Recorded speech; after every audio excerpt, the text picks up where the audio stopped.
मेरे सभी पूर्वजों को मेरा सादर। ओम श्री गणेश देवताय नमः। ओम श्री कुल देवताय नमः। ओम श्री गुरु देवताय नमः। ओम सर्वश्री इष्ट देवताय नमः। शिव शरण दोस्तों, मैं हूँ कड़प्पा। आपके सामने फिर से हाजिर हूँ। मेरे धर्म कर्म चैनल में आपका स्वागत है दोस्तों। दोस्तों, दिन, नक्षत्र, तिथि, योग और करण, इन 5 अंगों से बनता है पंचांग। और रोज संकल्प छोड़कर पूजा करने से, पंचांग बोलने या सुनने से नाना सिद्धि आपको प्राप्त होने की संभावना बढ़ती है। क्योंकि तिथि हमें वैभव देती है, वार हमारी आयु बढ़ाता है, नक्षत्र हमारे सभी पापों को नष्ट करता है, योग हमें जुदाई से बचाता है, और कर्ण हमारी सारी मनोकामनाएं पूरी करता है। लेकिन इसके लिए हमें शास्त्र शुद्ध स्वधर्म का पालन करना चाहिए, अंतःकरण शुद्ध करना चाहिए। वास्तु दोष अगर है तो उसे हमें नष्ट करना चाहिए।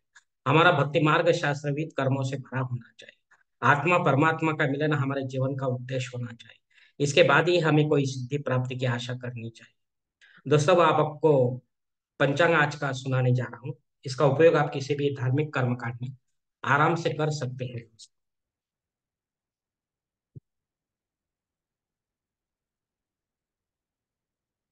दोस्तों, आज तारीख 22 जनवरी 2024, शालिवान शक 1945, संवत्सर शोभन, आयन उत्तर, ऋतु हेमंत, चंद्रमास पौष, पक्ष शुक्ल।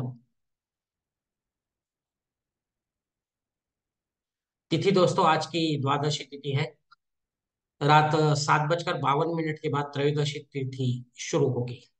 वार सोमवार है दोस्तों। नक्षत्र दोस्तों मृग नक्षत्र है।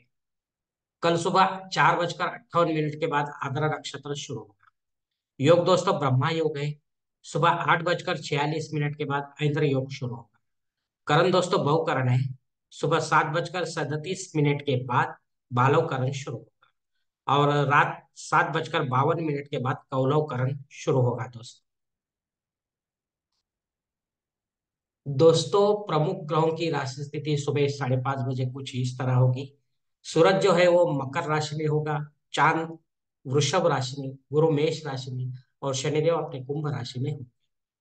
बंबई क्षेत्र में सूरज का आगमन और निगमन कुछ इस तरह होगा। आगमन जो है सुबह 7:16 पर होगा, और निगमन जो है शाम 6:24 पर होगा। इस पंचांग के आधार पर आज के नित्य देव पूजा का संकल्प अब हम छोड़ने जा रहे हैं। इसके लिए अब आप अपने दाहिने हाथ की हथेली पर थोड़ा सा जल, थोड़े अक्षत, एक फूल या फूल की पंखुड़ी ले दोस्तों, और ये संकल्प बोलना शुरू कर दें दोस्तों।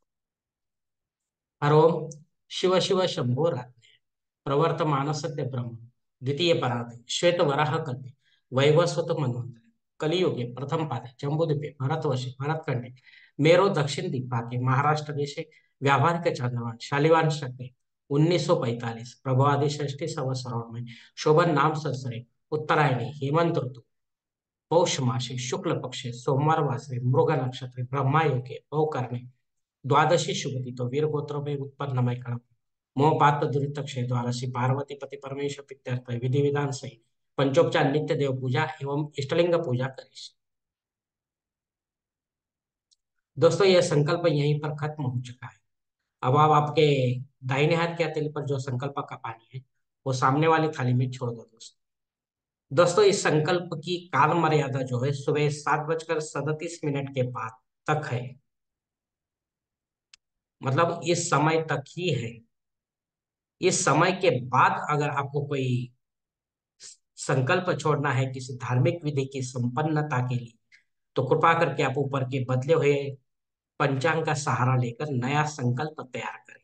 और उस संकल्प में आप जो करने जा रहे हैं विधि, उसका उल्लेख अवश्य करें। तब जाकर आपकी सेवा जो है वो धार्मिक सेवा, वो संबंधित देवताओं तक पहुंचेगी, और उनका आशीर्वाद आप तक पहुंचेगा। आपका जीवन और भी सुखी बन जाएगा दोस्तों। दोस्तों, आप मुहूर्त विभाग में देखिए। इसमें धार्मिक विधि और मुहूर्त काल कुछ इस प्रकार दिए गए हैं। सगाई के लिए मुहूर्त दिया गया है तारीख 22, 27, 28, 30, 31 फरवरी, तारीख 1, 2, 4 और 6। गोद भराई के लिए मुहूर्त दिया गया है तारीख 22, 24, 25, 26, 31। नामकरण करने के लिए मुहूर्त दिया गया है तारीख 22, 25, 30, 31 फरवरी, तारीख 2 और 4। मुंडन करने के लिए मुहूर्त दिया गया है तारीख 22, 24, 25, 26, 31 फरवरी, तारीख 1 और 2। गृह प्रवेश करने के लिए मुहूर्त दिया गया है तारीख 22, 25, 26, 31 फरवरी तारीख 1 और 2। अब मुहूर्त के दूसरे भाग में देखेंगे दोस्तों।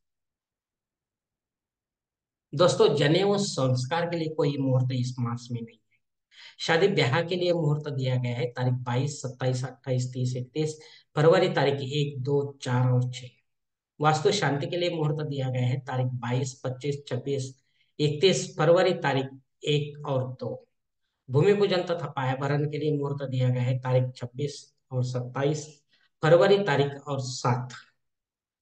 देव मूर्ति की प्राण प्रतिष्ठा अगर आपको करनी है तो आप नहीं कर सकते, क्योंकि मुहूर्त इस मास में इसके लिए नहीं है दोस्तों। दोस्तों, ऊपर दिए गए कुछ मुहूर्तों की तारीखों में समय की पाबंदी हो सकती है। कृपया इसे जानने के लिए आप किसी जानकार से जानकर ही सही मुहूर्त का चयन अपने जन्म कुंडली के अनुसार करें, क्योंकि सभी मुहूर्त आपके लिए नहीं होते हैं।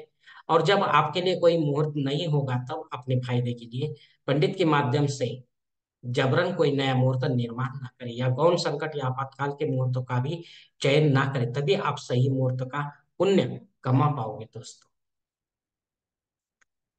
दोस्तों, अब पंचांग में दी गई कुछ अन्य महत्वपूर्ण जानकारी को अब हम देखेंगे। पंचांग शुद्धि दोस्तों, शुभ दिन है, कोई प्रॉब्लम नहीं।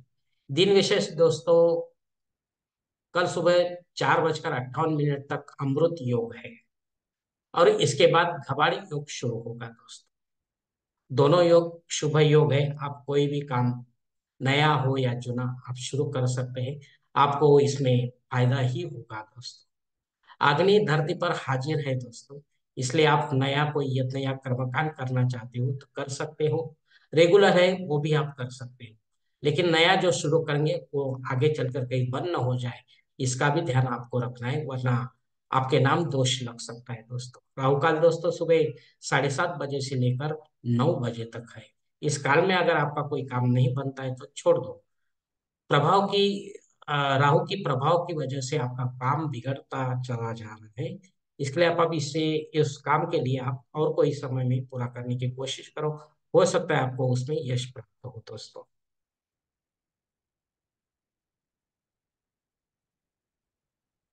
दोस्तों, संकल्प के साथ की गई जो पूजा होती है वो 100% और जल्द फलदायी होती है, क्योंकि हम ही होते हैं ऐसे धार्मिक कर्मकांडों के कर्ता। हम ही होते हैं हमारे जीवन को बनाने और बिगाड़ने। अगर आप मेरे विचारों से सहमत है तो कृपा करके मेरा धर्म कर्म चैनल सब्सक्राइब करो, लाइक करो, आपकी फैमिली और दोस्त परिवार के साथ शेयर करो, और कमेंट्स बॉक्स में आओ अपना कमेंट जरूर दे दोस्तों। दोस्तों, मेरा अगला वीडियो आप तक पहुंचने के लिए बेल बटन का अवश्य दबाएं। धन्यवाद दोस्तों। हमारी अगली मुलाकात होने तक आप खुश रहे, आनंदी रहे और प्रसन्न रहे। हरि ओम। शिव शंभो महादेव।